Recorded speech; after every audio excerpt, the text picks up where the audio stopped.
det godt, jeg kommer herover og stå? Ja, for du er da overhovedet ikke højere end mig. Nej, ikke. Men så skal jeg lige sørge for, at jeg ikke falder ned her på et tidspunkt, fordi jeg kommer jo til at skal trykke ned og flytte min PC. Så det skal jeg over det. Hallo? Ja, men tusind tak, fordi jeg måtte komme her i aften og tale til så mange mennesker. Jeg kan se, at der er nogen af jer, som jeg har set før, så I skal døje med mig igen. Det håber I kan holde ud, ellers så skal I vide om en times tid, så skal I selv i gang med at snakke. Så det kan måske lige hjælpe lidt på det. Jeg hedder som sagt Maja Kjeldberg, og jeg har været en kæmpe fornøjelse at være rundt og lave pædagogisk tilsyn i Sydøst. Jeg har været rundt så mange steder, og jeg vil bare sige tusind tak for alle de gode observationer, jeg har set af virkelig dygtig pædagogisk personale. Og jeg vil skynde mig at sige, nu er det ikke bare for at fedt for jer i aften, men I udfører jo et af de vigtigste job i Danmark. I bygger hjerner. Og det er langt mere kompliceret, end vi først lige tænker. Det at bygge hjerner, der er bitte små udviklede hjerner, som ikke ved ret meget om, hvad der sker i livet, og de ved slet ikke noget om at opføre sig ordentligt. Der kommer det ind hos jer, og er afhængig af at møde nogle voksne mennesker, som faktisk ved, hvordan de allerbedst møder børnene. Og tro mig, jeg har set virkelig mange lækkerier derude. Jeg vil skynde mig også at sige, at jeg er ikke sådan en konsulent, der sidder inde på Laksetorvet og forsvinder i spindelvæv. Jeg ved jo godt, også konsulenter, vi har sådan de mest kolde hænder af os, der sidder her, men jeg prøver at have lidt varme hænder indimellem ved at komme ud til jer, og det er fordi, jeg gerne vil, at vi er sammen om at hjælpe børnene. Og så har jeg en pædagogisk baggrund. Jeg er heldigvis tilbage fra middelalderen jo, som jeg plejer at sige, og derfor har man jo ret mange pædagogiske erfaringer efterhånden. Og jeg har både inden for almenområdet, og så har jeg inden for specialområdet. Og jeg er så stolt over, at jeg for mange år siden efterhånden kom et sted, hvor jeg lærte at arbejde ud fra det, som vi i dag kalder det nye børnesyn. Jeg lærte, uden at jeg vidste, hvad det var, at det handlede om, så lærte jeg bare, at der hvor jeg kom hen, der skulle jeg tilegne mig den viden, der var, fordi de vidste, hvad der var det gode for børnene. Og jeg kom ind nogle steder, hvor jeg blev spyttet på, sparket på, taget kvælertag på. Jeg kan næsten ikke beskrive, hvor svært det var, da jeg kom ind, og hvor jeg tænkte, det er et galehus det her. Hvordan kan nogen skulle komme og hente de børn og få dem med hjem igen? Jeg fattede det ikke, og jeg sad og græd ind i den store jakke den første dag og tænkte, det holder jeg aldrig til det her. Og så er det jo det der med jyder, at så tager man jo en dag ad gangen, og der skal også nogle penge ind på kontoen og så videre, ikke også? Men det var følelsen af afmagt, som Connie lige sagde, det var følelse af at være inkompetent ud over alle grænser, og en følelse af, kan det virkelig være rigtigt, at man skal finde sig i det her? Indtil at jeg så bed på krogen og begyndte at arbejde ud fra principperne. Så skal jeg love jer for, at ved også at være heldig og være i et team, som var fagligt stærkt, og vi sammen gjorde det, vi aftalte, der skulle gøres, så fik jeg den anden side af drengene at se. Og jeg så nogle drenge, som virkelig flyttede sig fra A til B. Og det er jo det, pædagogik handler om. Det er, at vi skal prøve at få nogen til at flytte sig fra A til B. Så dem, der sparkede os, dem, der slog os, dem endte vi med at kunne sidde sammen med og holde samling, spise boller, lave sjove ting med. Og da jeg havde den viden med mig, så tænkte jeg, nu bliver jeg nødt til at læse psykolog, fordi der må være noget i den neuropsykologi, som vi skal lære noget af. Det der med hjernen, og hvordan den udvikler sig. Og jeg har jo så senere kommet til at undervise i mange af de her emner, og jo så også kommet til at undervise i børnesyn. Og det er det, vi skal snakke om i aften. Sådan at vi tør tage hul, hvis I tør det, tage hul på den snak, der næsten ikke kan undgå at opstå, når vi snakker børnesyn.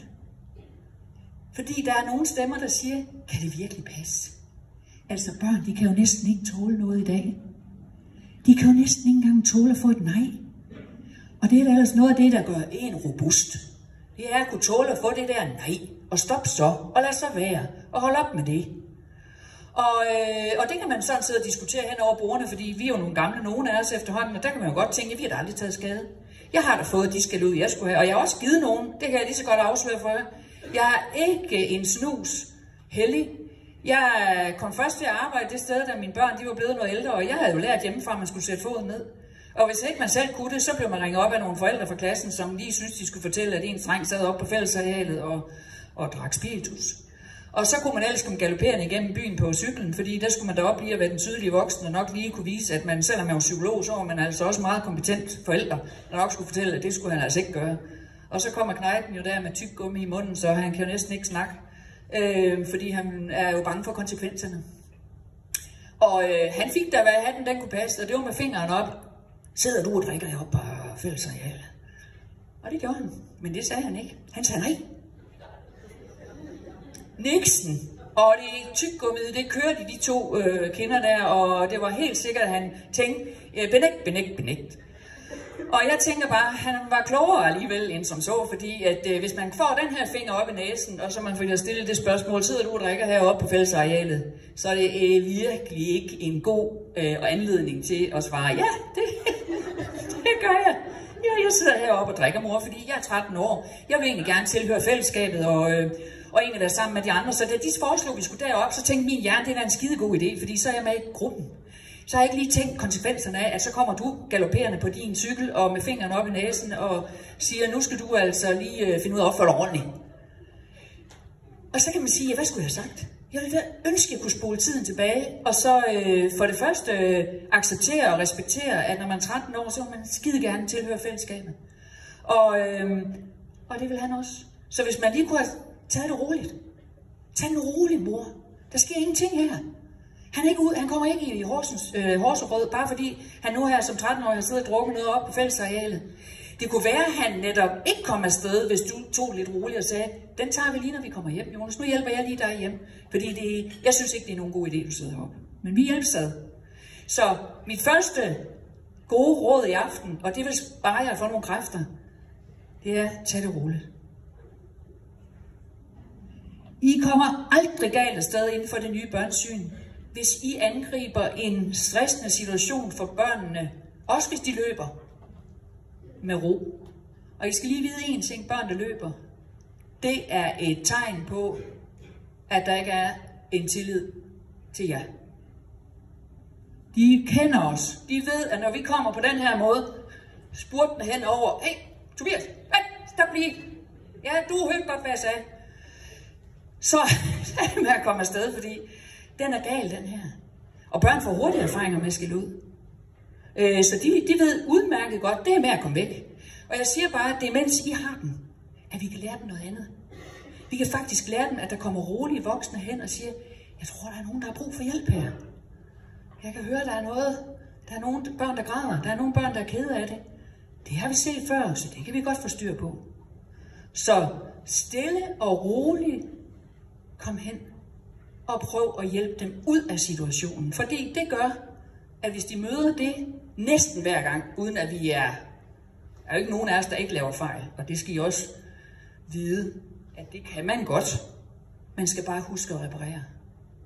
Men hvis børnene får erfaring med, det her, det er ikke farligt. Når den søde pædagog kommer, så får jeg hjælp. Tak fordi du kom. Og I kommer hen og siger, hvad kan jeg gøre for dig? Og det lyder måske let, og det lyder måske lidt pædagogisk, og det, der er jo et godt selskab, fordi det er vi jo alle sammen her. Men jeg har sådan tænkt over det der med en af de der kendetegn, der er ved det nye børnesyn, og det er jo, at vi ikke skal love. Nu skal jeg lige trykke rigtigt på den. Og nu 20 starter jeg lige. Hvem herinde har prøvet at komme ind og få en god, gedigen skideballe inde ved jeres leder? Hvis nogen har prøvet det. Eller en god, gedigen skideballe hjemme ved jeres forældre engang. Og så bagefter kommet ud og sagt til en kollega, hold kæft, det var godt at være derinde. Ved du hvad? Så sagde hun bare, at hvis ikke jeg snart dæmpede mig på møderne, så kunne jeg godt regne med, at jeg ikke skulle til møde næste gang. Det var så lækkert. Fordi så tænkte jeg bare, så skal jeg ikke til møde næste gang. Men, og jeg havde det bare sådan, jeg fik det simpelthen så godt i maven. Fordi jeg kunne bare se, at det hjælper med sådan et lille pep-talk der, hvor man lige får at vide, nu skal du simpelthen dæmpe dig. Og det er jo derfor, jeg egentlig synes, at jeg tager det nu, fordi det er faktisk lidt sjovt det der, at vi snakker børnesyn. Og det er bare ligesom, det handler lidt om, at børn skal have de samme rettigheder som os. Men det er bare sådan lidt ligesom om, at vi bruger nogle andre metoder over for børnene, end vi selv egentlig synes, vi bryder os om at blive mødt med. Så hvis nogen af os kommer ind til vores ledere og får sådan en, sæt dig ned. Ja, eller skal du sætte dig derud og tænke dig lidt om. Så kan det godt være, at man lige går ud og lister ud og siger, synes du ikke, jeg skulle ringe til fagforeningen? Jo, for filen, gør da det. Ring til fagforeningen og hør, om det er rigtigt, at du skal være sådan en arbejdsmiljø. Ja, og det er jo derfor, at nu er vi sluppet af med, at vi må slå børn. Det gjorde vi allerede i 67 i skolen. Det var først i 97, vi gjorde det, at forældrene ikke må slå børnene mere. Nu er vi kommet dertil, hvor vi faktisk tænker, kunne vi ikke godt stille det rimelige krav, at vi heller ikke giver børn skældud, som vi ikke selv gider have? Kunne vi ikke godt prøve at give hinanden et håndslag på, at vi gør det ved børn, som faktisk vi selv synes er en rettighed, og det har vi talt rigtig ordentligt til. Og I skal jo tænke over, at børnene, der kommer hos jer, de er helt de mindste.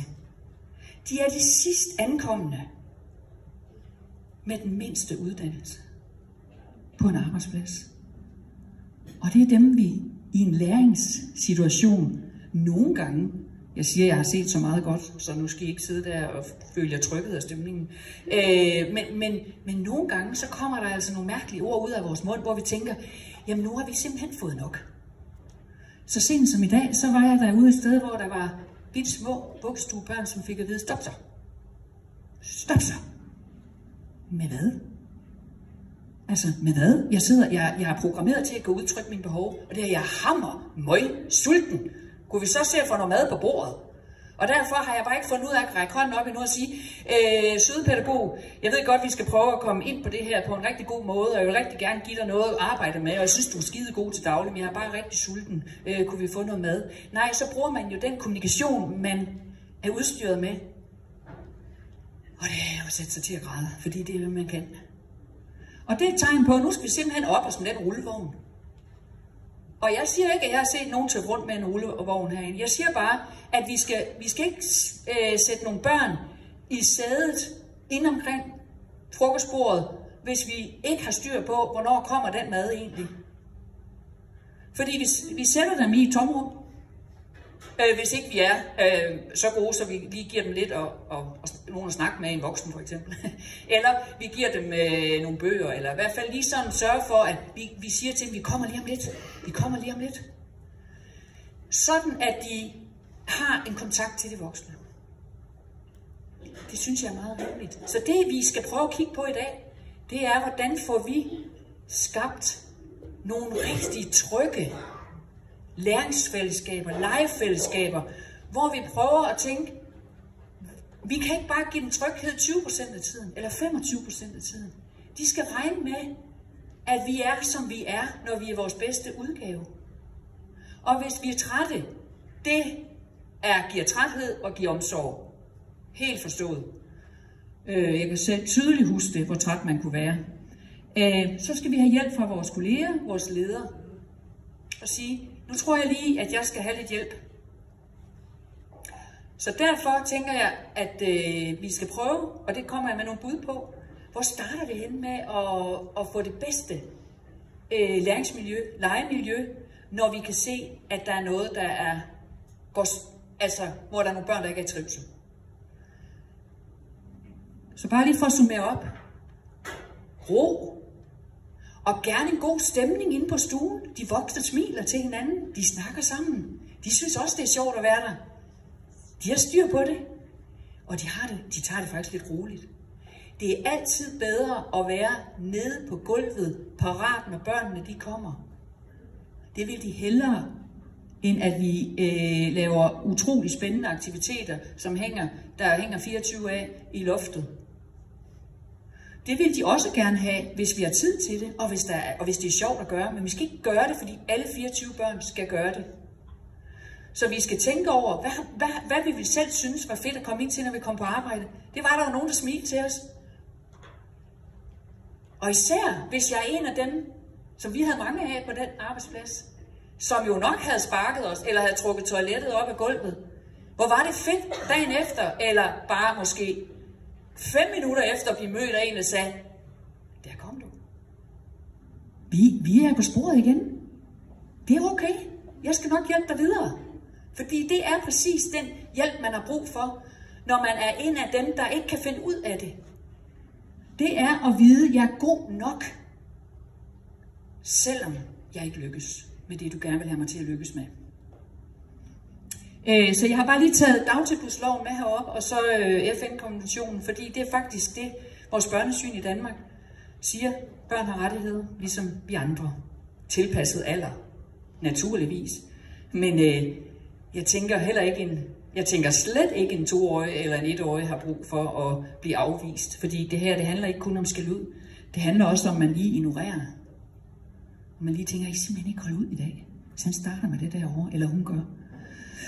Så skal jeg lige fjerne mig lidt.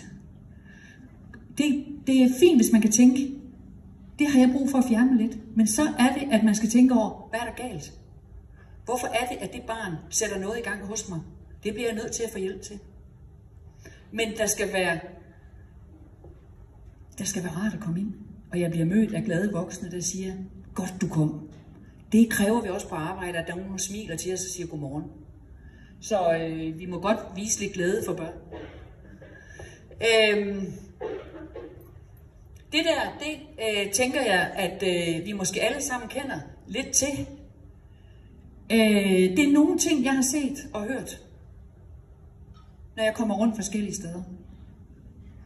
Og nu har jeg bare taget eksemplerne med for ligesom at understøtte den snak om, hvad er det egentlig for noget, der kan komme ud af munden på os. Når vi i virkeligheden skal bruge pædagogik til at få flyttet børn, så er det jo ikke at lukke dem ned. Og lige så snart vi sætter et barn og siger, stop, hold op, lad være med det, så sætter I læring på pause. Og det er jo i virkeligheden det, vi overhovedet ikke kan være uenige om. Børn skal jo lære at være gode mennesker, og være glade, og være søde ved andre. Det er vi slet ikke uenige om, men det er, hvordan de lærer det, at vi måske nogle gange ser lidt forskelligt på det. Jeg har snakket om det her i flere år, og nogle gange har jeg haft noget personale, der har sagt, prøv at høre, det kommer ikke til at ske hjemme hos os, det du siger der. Der er kulturen slet ikke til det. Men det har jeg ikke til. Jeg har ikke tænkt mig at stoppe mig, fordi jeg tænker, vi skal blive ved med at arbejde for at have en kultur, hvor der er et godt arbejdsmiljø, også for børnene. Det vi skal huske, når vi har med børnesynet at gøre, så er det, at det ikke kun er FN's børnekonvention, det står på. Det står på en solid viden om hjernen. Og der ved vi, at fordi børn har hørt noget, de har forstået noget, så er det ikke det samme, som de har lært det. Så man kan godt sige, nu har jeg sagt det her 15 gange. Ja, og barnet har hørt det. Jeg har også forstået det. Men det kan stadigvæk ikke udføre det.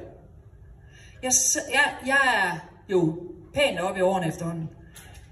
Da min kollega Mette Skovgaard, som nogle af jer måske kender, dejligste menneske her, hun kom en dag sødt og sagde, nu skal vi altså huske at slukke for vores computer. Computer PC'erne, når vi går fra vores plads. Fordi der kan jo være personfølsomme data, som ikke andre må se. Yes, sagde jeg bare, og jeg ved ikke, hvor mange gange jeg rejste mig. Jeg havde hørt det, jeg har også forstået det, men jeg ved ikke, hvor mange gange jeg rejste mig og gik fra den skærm. Der gik rigtig mange gange, og jeg tænker, Mette lærte det hurtigt. Jeg lærte det ikke så hurtigt. Så jeg havde hørt det, jeg havde forstået det, men jeg havde ikke lært det. Og det skal vi huske med børnene. Nogen skal have det 10 gange, nogen skal have det 100 gange, nogen skal have det 150 gange, og måske mere. Så det kræver tålmodighed at tænke, at hvis barnet stadigvæk ikke kan det, vi gerne vil have barnet til, så er det os, der skal lave noget nyt. Det er os, der skal gøre noget andet, så barnet får en forudsætning for at lære det. Noget andet vi ved fra, jeg kan næsten ikke se noget deroppe, altså, afhængig af at kunne se hvad der står. Vi har jo en sans, der hedder den proprioceptive sans. Nogle siger proprioreceptive sans. Men nu kalder jeg den proprioceptive, fordi det går lidt hurtigere. Det er muskelledsansen, som vi har som en rigtig dygtig ergoterapeut, jeg lige har hørt fortælle om det, hun siger, det er den, vi selv bestemmer over. Og lige snart vi ikke kan være et sted, lige snart vi begynder at tænke, det giver ikke mening længere. Det kan være, at der allerede er nogen af jer, der sidder og tænker, det bliver en lang aften der. Men så kan det være, at I begynder at blive lidt urolige.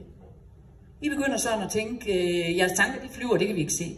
Men I begynder at vende jer om, eller I begynder at kigge over på den, I sidder over for og tænker, har du det lidt skidt som mig? Men der begynder at blive uro. Sådan kan det også være i en samling. Er vi enige om det? Ja. Og der kan vi godt høre nogen sige, sæt dig ned. Eller, Louise, du skal lige sætte dig på din numse. Prøv lige at rette dig op. Og det er der, hvor vi sådan skal tænke, i stedet for at tænke, nu begynder de bare, de kan ikke koncentrere sig længere, og de skal jo have, de er jo ikke færdige med, hvad dag det er, og hvad måned det er, og hvordan vejret er derude, og vi er slet ikke færdige med undervisningen endnu. Og de ser ud som om, de ikke rigtig bider på, men altså, de skal lære at sidde og lytte. For det skal de jo kun, når de kommer i skole. Nu er jeg sådan lige med den brede pensel, ikke også? Det skal I bare lige vide. Ja. Men det er så dejligt, hvis man i stedet for kunne tænke, der er et barn, der samarbejder. Der er et barn, der prøver på at få kontrol over sin krop, som fortæller barnet, løb. Men barnet har jo ligesom sådan en fornemmelse af, at det er vist ikke så godt, jeg lige løber nu, og så begynder de også bare at råbe lidt efter mig, så jeg prøver sådan lige, og så kan jeg prøve at lægge mig ned, og så kan jeg prøve sådan at... Jeg kan også begynde at pille hende i øret ved siden af, fordi at, det giver ikke rigtig mening, det her. Det er uro. Det er et tegn. De prøver på at være i situationen. Og vi begynder at rette på det. Så vi begynder at fylde noget mere stress på ørerne. Ja. Det kan du lige sætte op. Ja. Og man ved ikke, når man er færdig. Nej, det er der heller ikke. Og man er helt sådan fanget i det der med, gud, hvor lang tid tager det her. Altså, hvis man havde et ur, så kunne man lige sidde og kigge på. Nu er vi også snart, nu er det snart noget til, hvad vejret det er i dag, og hvad vi skal bagefter. Men det kan de jo ikke, de her børn. De er fuldstændig fanget i, at det her, det giver bare ikke mening. Og der udtrykker de sig spontant. Jeg ved godt, at det skal være i det, men jeg kan simpelthen ikke sidde stille længere. Så hvis vi kan tænke, det er børn, der samarbejder, i stedet for børn, der forstyrrer de andre, så gav det for mig i hvert fald en stor forståelse af, hvordan jeg skal møde det. Fordi så skal jeg jo i virkeligheden anerkende barnet for at forsøge at være med. Det tænker jeg giver rigtig god mening, at vi forsøger at angribe, hvad jeg lige vil sige, eller handle anderledes på noget, vi måske ellers tolker som urolig adfærd.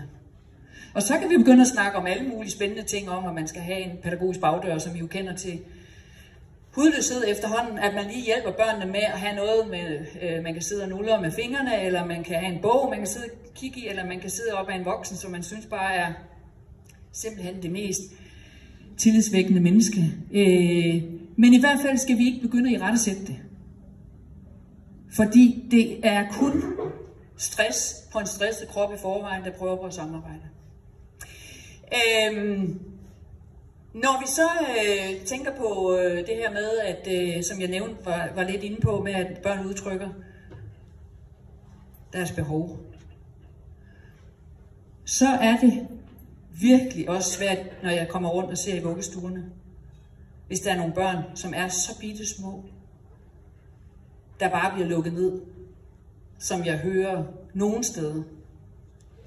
Bitte små mennesker, som ikke aner noget om, hvornår man er for meget. Børn bliver jo født med at kunne græde, så de vækker forældrene på det mest dårlige tidspunkt om natten, og så græder de. Det er jo en kæmpe tillid at have til sin omverden, at man faktisk får noget mad. Men det er jo et barn, der forsøger at overleve. Det er virkelig det eneste måde, barnet har på at kunne fortælle forældrene, nu skal jeg have noget at spise. Og der tænker jeg også, når I har nogle børn, som I tænker, de er godt nok tydelige.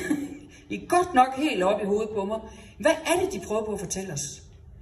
Der er ingen børn 0-6 år, som har ret mange intentioner.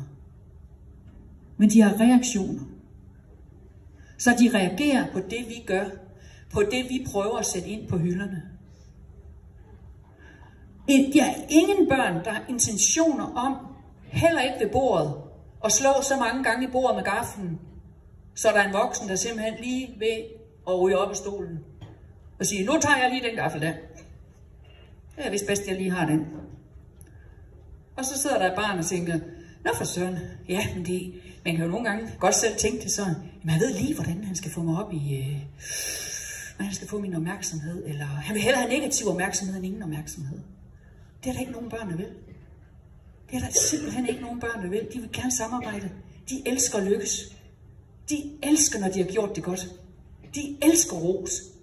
Og det siger Bo Hejlskov Elven, det kan man ikke få for meget af. Det skal ikke være fedtet med. Vi skal bare strø om jer med det. Og ros kan også være sådan, kom hen til mig. Jeg har sådan lyst til at kramme dig. Eller det ser sjovt ud, når du sidder der og gynger.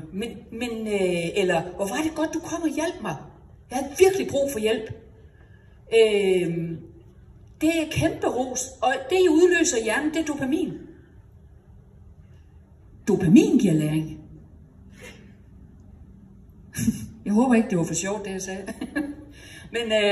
men dopamin giver læring. Det er det, som børn de udvikler sig allermest ved. Og det kommer ved positivt samspil med de voksne. Børns hjerner udvikler sig allermest ved positivt samspil med omgivelserne. Hvor at de tester, og de prøver ikke vores grænser af. De er ikke grænsesøgende, de er kontaktsøgende. De prøver ikke på at se, hvor langt kan vi nu få dem ud i dag. Skal vi have den helt ude i tårne? Ja, det tror jeg, vi skal her på Rød Stue. Vi skal simpelthen teste dem så meget, jeg skal virkelig afprøve grænserne i dag, så vi kan se, om vi kan få dem op i det røde felt endnu igen. Så vi kommer på tværfagligt netværksmøde. Det er jo, og det ved I jo godt, det er jo ikke fordi, jeg fortæller jer noget, I ikke ved, og vi griner lidt af det. Men det er kun for at sige, børn har ikke intention om at ødelægge dagen for nogen, eller for at gøre det svært for kammeraterne. Hvis der er et barn, der hopper på et andet barn, som jeg hørte om for nylig, altså et barn, hvis voksen rejser sig, går ud af døren, og så 2 minutter efter, så hopper barnet på et andet, og op på ryggen på et andet barn. Og hvor jeg tænker, hvis vi ved, at det kan ske, det var ikke første gang, hvis vi ved, at det kan ske, så går vi ikke. Vi går ikke for det sted der, fordi så må vi lige råbe af en kollega og sige, der er nogen, der gerne vil vinke derude. Jeg kan ikke gå herfra. Fordi hver gang I rejser, ja, så går kontekstmarkøren. Og I er kontekstmarkører for børnene. Når de kan se jer, så ved de meget bedre, hvordan de skal opføre sig rigtigt. I er deres stærkeste sans er øjnene. Så de er meget bedre til at gøre efter, end høre efter. Når de ser, I gør noget, når de ser, I er gode rollemodeller, når de ser, I siger undskyld, når de ser, I samler papiret op, når de ser, at jeg er ærlig, så får de empati installeret. Så empati bliver jo født af empati. Så derfor skal I virkelig vise empati. I skal vise fleksibilitet. I skal vise venlighed. Vi kan ikke kommandere det frem i børnene. Der er jo ingen børn heller. Altså det er jo ligesom en blomst. Man kan jo ikke få den til at vokse hurtigere ved at hive i den. Det kan vi heller ikke med børnene. Vi må virkelig dosere hver enkelt vitamin, som det her barn skal have, for at komme i god udvikling.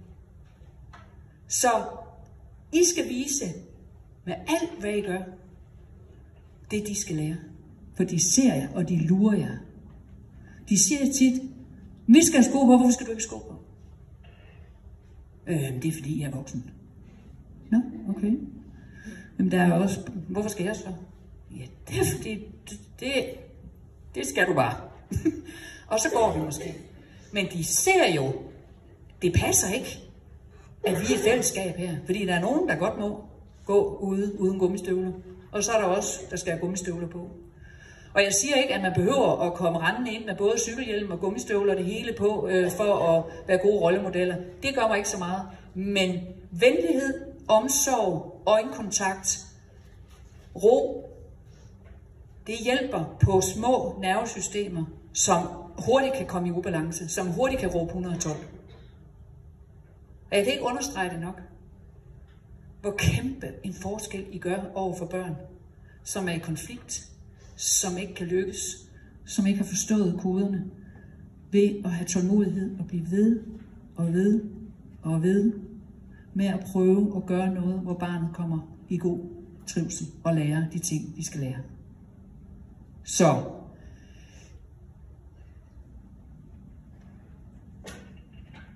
hvis jeg lige skal, tror jeg har sagt det meste.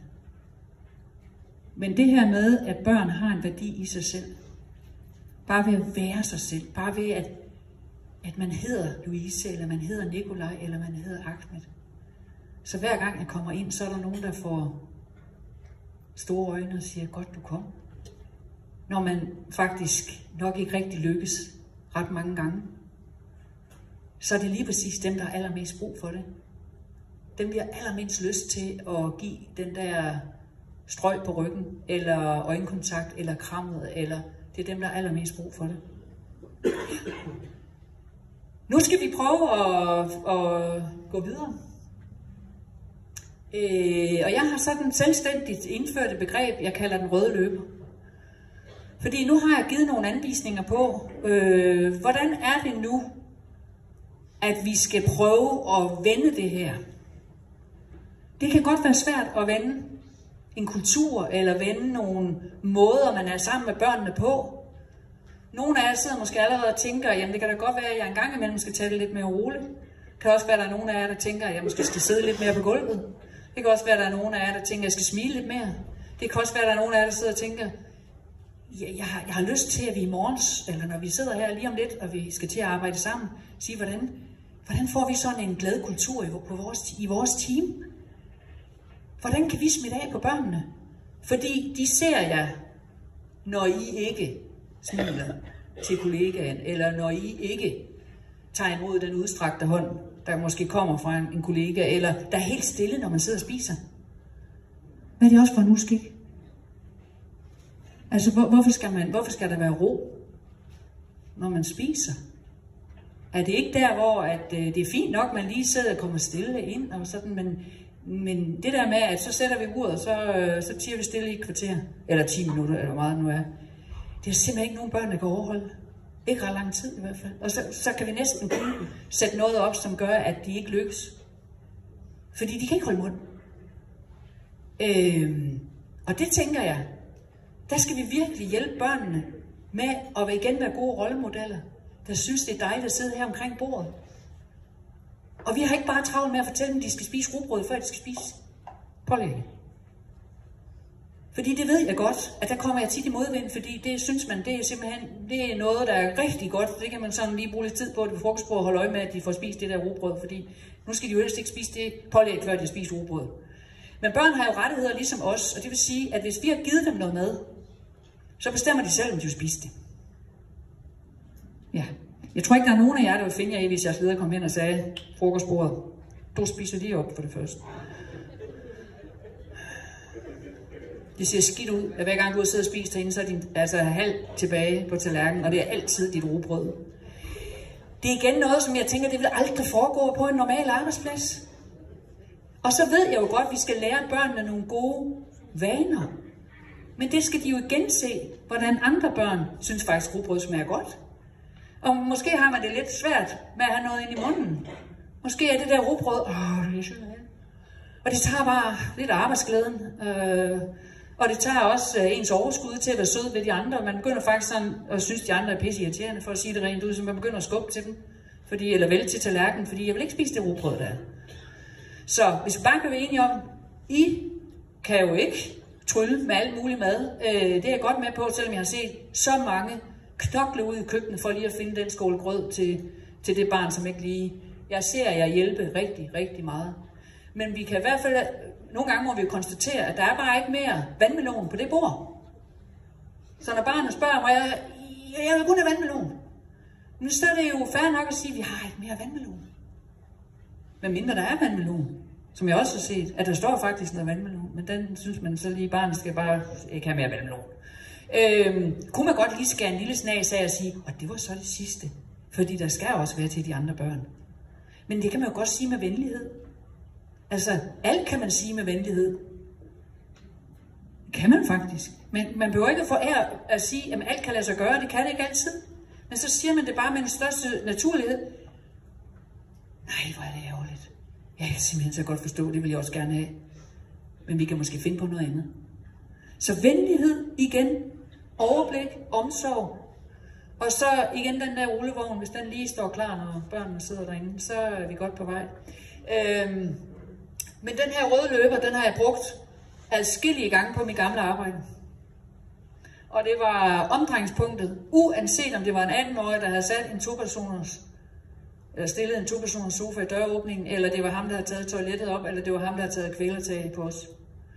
Så var det her udgangspunktet. Hvornår er barnet glad? Hvornår er barnet roligt? Hvornår er barnet fokuseret? Jeg havde 4 drenge af de her drenge med hjemme, en dag, hvor der ikke var andre end mig derude i gruppen. Og jeg var simpelthen ved at gå helt bananas, for jeg tænkte, det kommer aldrig til at ske det her, det kommer aldrig til at gå godt. Jeg kommer på forsiden af Ekstrabladet i morgen, men alt kommer til at gå galt. De slår mig ihjel. Og så tænker jeg kunne jo også, altså det var de gamle dage, hvor man ikke tænkte sig om, så tænker jeg kunne også tage og sætte dem ind i min Volvo, og så kunne de køre hjem til mig og få nogle rundstykker. Og der kom de så ind og sidde. Og jeg tænker bare, at de buldrede rundt på skolen. Jeg kunne simpelthen ikke få ro på den. Lige snart de kom ind i den bil og sidde, så var det var som at trykke på en knap. Så kom de hjem til os, og de spurgte pænt, hvad er det for nogle, hvor mange børn har du, og hvad leger de? Og de var 10-13 år, de her drenge. Jeg fik et chok. Jeg fik simpelthen et chok, for jeg tænker, er det de samme børn? Og ikke for at gøre en lang historie ud af det, men en af de her drenge, som havde alkoholsyndrom, som jo havde ligget i mors mave og taget en sipper hver dag. Det er næsten ikke til at holde ud at tænke på, og jeg virkelig ikke, børn laver ikke sjov med, men det er bare ligesom for at sige, han havde det svært. Han kunne rydde alt på et bord. Han kunne vælte det hele derinde. Men da jeg prøvede det med at have de 4 drenge ude ved mig, så tænkte jeg, nu skal vi se, hvad de ellers kan. Og ham med alkoholsyndrom, han stod 2 timer og kiggede på kaniner.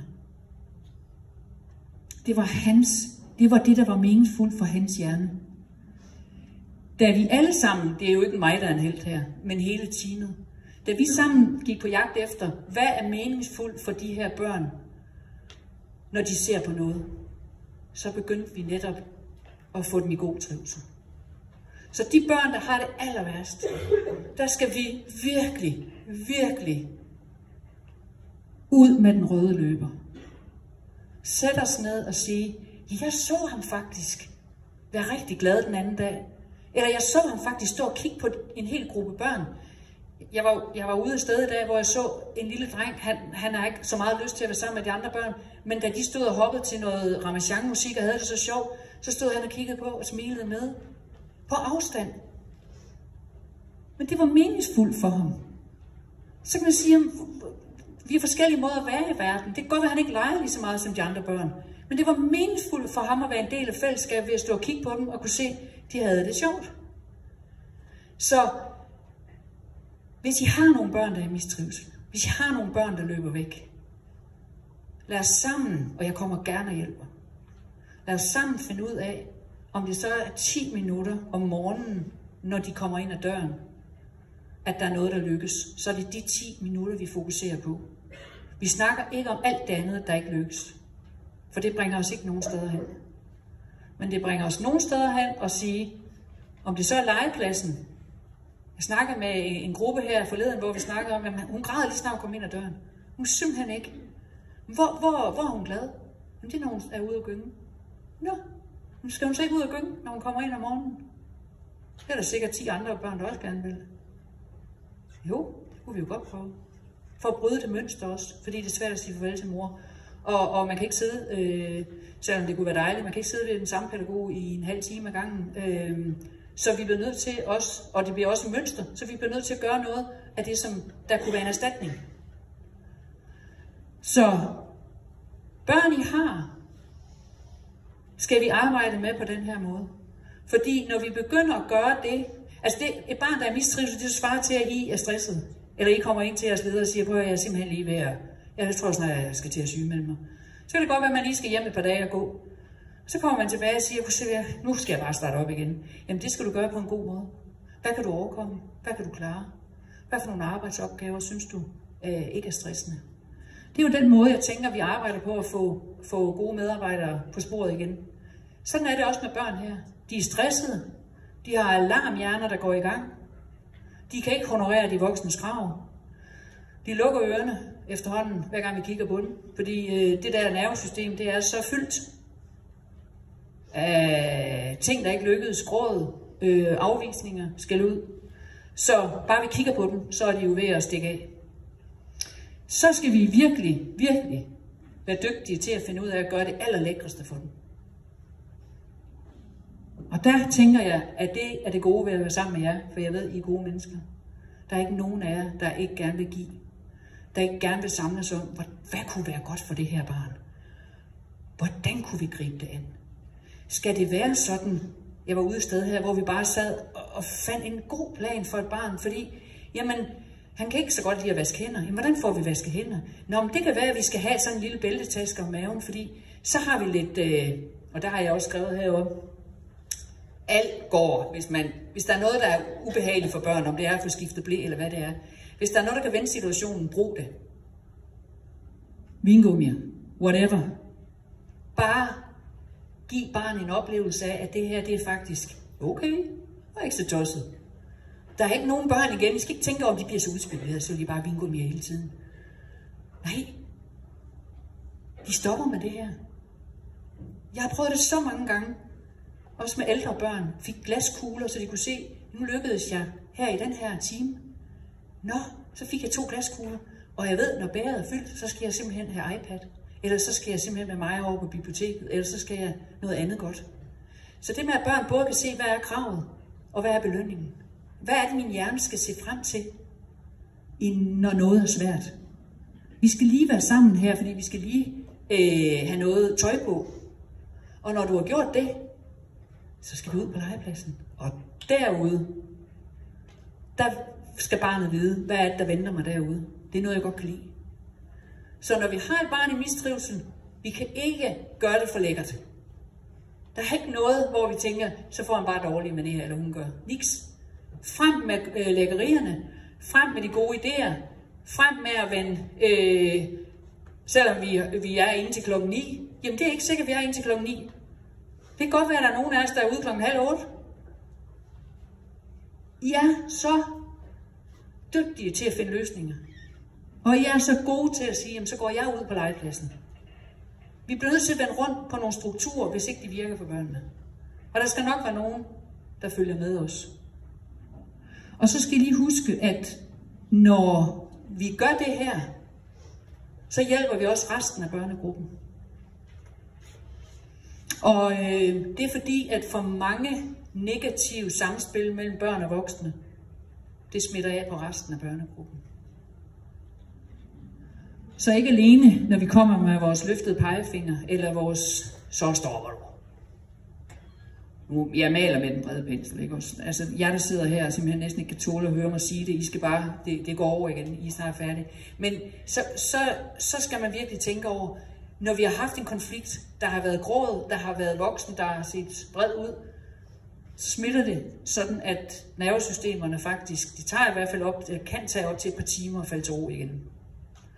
Så det giver ikke læring til nogen i den gruppe der. Det giver bare alert, der sker noget igen, og det er med ham eller hende. Så der er ikke nogen børn, der er uhu. Der er ikke nogen børn, hvor vi siger, pas på, at du skulle lige gå udenom. Nej, vi kommunikerer hele tiden og siger, jeg hjælper dig lige forbi her. Ja, det var godt klaret. Ja. Jamen, Nikolaj, han vil så gerne med. Ja, kom. Og vis dem, at I er vilde med dem. Dem, som de andre ikke gider lege med. I er vilde med dem. Det flytter. Fordi at børnene, deres synssans, de har set, når I også lukker ned for nogle børn. De har set det. Ej, Margrethe, hun kan altså ikke vild med Nikolaj. Det siger de ikke bevidst, og tænker ikke bevidst, men de gør sig en erfaring. Ja. Nu er jeg ikke klar over, hvad klokken den er. 20 år. Ja. Jeg tænker, det er sådan, at nogenlunde det, jeg har brug for at sige omkring det nye børnesyn. Jeg prøver lige at se om, altså nu må I gerne lige nikke, for I må ikke sige så meget jo. Men giver det mening, det vi snakker om her? Ja. Er der noget af det, jeg har sagt, som I tænker, det kunne vi da måske godt tage afsæt i med nogle forskellige børn? Ja. Det er jeg simpelthen så taknemmelig for. Fordi det kommer opgaven lige om lidt til at gå ud på. Det er, at nu skal I hvile ørerne. I har været i gang i lang tid. Jeg har snakket længe. Og jeg kunne snakke om mine drenge herfra og så til juleaften. Om hvor gode de var. Og hvor meget de lærte mig som pædagog. Og hvor dybt taknemmelig jeg er overfor, at jeg mødte de drenge. Fordi det har virkelig sat gang i min. Og jeg lærte noget personale, som fortalte mig, du kan godt glemme alt det, du tror, du ved. Nu lærer du det, vi vil have dig til at vide. Så du kan godt, der var lidt Blackman over den. Du skal ikke komme her og snakke om, at det handler om dårlig opdragelse. Det handler simpelthen om, at deres hjerner er umodne og mangler noget læring. Så dem kunne jeg snakke længe om, med stor taknemmelighed. Så alle de børn, som vi tænker, der bøvler lidt, de kan lære os noget. Men det, I skal i gang med nu, jeg ved faktisk ikke, om vi har det der firkløver herinde. Hvor sidder han her? Undskyld. Hvad? Har jeg fået det? Firkløver? Vi har papirer med, det må være det. Nå, fint nok. Alle tider, jeg har bare ikke fået det. Jamen perfekt. Jamen alt er i orden. Jeg blev bare helt... Ja, for søren da. Nå, men så har I da lige 5 minutter til det. I får noget papir rundt nu, og så er opgaven, som I kan se deroppe, at I tager en runde med... I sidder vel forhåbentlig i Teams. Eller så skal I sidde i Teams. Men I skal lige vente til jeg er færdig med at sige, hvad opgaven går ud på, fordi... Ja, selvfølgelig godt. Det går simpelthen ud på, at I snakker om, at ud fra de her sætninger inde i firkløveret, og I må selv bestemme, hvor I starter, og hvor I fylder mest ud.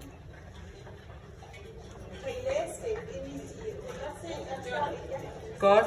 Så I starter med at tegne firkløveret, og så skriver I derinde. Det skal vi holde op med, det skal vi fortsætte med, det skal vi passe på med, det skal vi begynde på. Er I ikke helt færdige nu? Ej, det er så fedt, I gider, og vi skal bare have en god aften. Det I skal gøre, I skal slutte af med, I har 3 kvarter. Der er en, der skal tisse. I har 3 kvarter. Tag en runde. Hvad har vi hørt? Hvad synes jeg, vi skal holde op med? Hvad synes jeg, vi skal begynde på? Når I så er færdige, eller I er ved at bruge tiden, så skal vi sige, okay, vi finder noget fælles, vi går hjem og øver os i. Og hvis der er nogen af jer, der har nogle individuelle mål, som I gerne vil arbejde med, så skriver I bare dem for jer selv. Men jeg tænker, I godt må have nogle teammål, at hjemme hos os, der skal vi i forhold til den her gruppe børn, eller der skal vi i forhold til vores egen struktur, skal vi gøre sådan og sådan. Fordi så skal I nemlig arbejde med det, indtil vi ses igen den 14. november. Sådan at vi prøver det her af med den røde løber. Vi prøver af med at prøve med nogle forløb, hvor vi tænker, nu gør, altså måske gør I det i forvejen, men nu gør I endnu mere af det. Prøv at se, om den her plan, den holder. Man skal have tålmodighed. Og altså, det kommer ikke bare lige over en dag. Det tager lang tid at vende et barns negative erfaringer med omverdenen. Fordi det barn har gemt nogle følelser i sit limbiske system, som er svære at klippe over og få genkigget på. Så I skal arbejde med, indtil vi ses den 14. Inden den 14. Så tager jeres ledere en snak med jer og siger, hvad er vores erfaringer med det, vi har arbejdet med? Og hvad bøvler? Nu var hun så kæk den aften. Hun sagde bare, at vi skulle gøre sådan og sådan. Vi kan ikke få det til at virke. Måske er det noget med forældresamarbejde. Måske er det noget kollegialt. Måske er det her med, at vi ser forskelligt på det. Eller det er faktisk meget svært at forvente det her med det her barn. Uanset hvad, så vender I det med jeres leder. Og så trækker vi den 14. trækker vi nogle af de her ting, som vi skal arbejde videre med. Det bruger vi noget af aftenen til at åbne op her. Der er nogen af jer, der skal fortælle om det. Hvordan har vi arbejdet? Har vi nogle gode tricks? Har vi nogle gode fif? Hvad lykkedes? Men også, hvad er stadigvæk svært? Fordi så tager jeg det gerne up front her, i forhold til at kigge på, hvordan kommer I videre herfra. Så opgaven er simpelthen at gå hjem og arbejde med noget, I vil gøre endnu mere af. Øve jer. Og hvad I ellers kalder det. Aktionslæringsforløb. Kommer i den 14. Og så kigger vi på sammen med jeres ledere. Det kan være, det er jeres ledere, der fortæller, hvordan det har været. Altså noget, der har været svært. Det kan også være, det er nogen af jer, der tør komme herop og sige, nu skal hun altså bare høre. Og jeg kan godt sige, at jeg tør godt sætte mit hoved på et fad. Der er ikke en pædagogisk udfordring, jeg ikke tør kigge på. Og hvis ikke jeg ved noget om det, så har jeg dygtige kolleger, der ved noget om det. Men der er ikke noget, I ikke må tage op. Ja. Det er lige to ting. Den ene ting, som Maja var inde på lige understrege, at I er rollemodeller, og når I sidder med jeres firkløver her, så husk at få med, hvordan I har det sammen i teamet. Hvordan I snakker med hinanden i teamet. Hvordan I siger til hinanden om måneden, det var godt, du kom. Ja, fordi kærlighed er mange ting, og jeg tænker ikke om den kærlighed, som forældre har til deres børn. Den er særlig. Men der er også andre varme følelser, anden sympati, man kan have for børnene og for hinanden på arbejdet. Og den skal også være mellem personalerne, for det spotter børnene. Det er den ene ting. Og den anden ting, det er, at der er glaskugler til jer derinde. Og dem må I gerne tage, inden I har lavet arbejdet. Så I kan sidde og snakke lidt, mens I arbejder. Og når I er færdige, så tager I jeres papir med, siger tak for i aften og går hjem. Der kommer ikke nogen opsamling heroppe.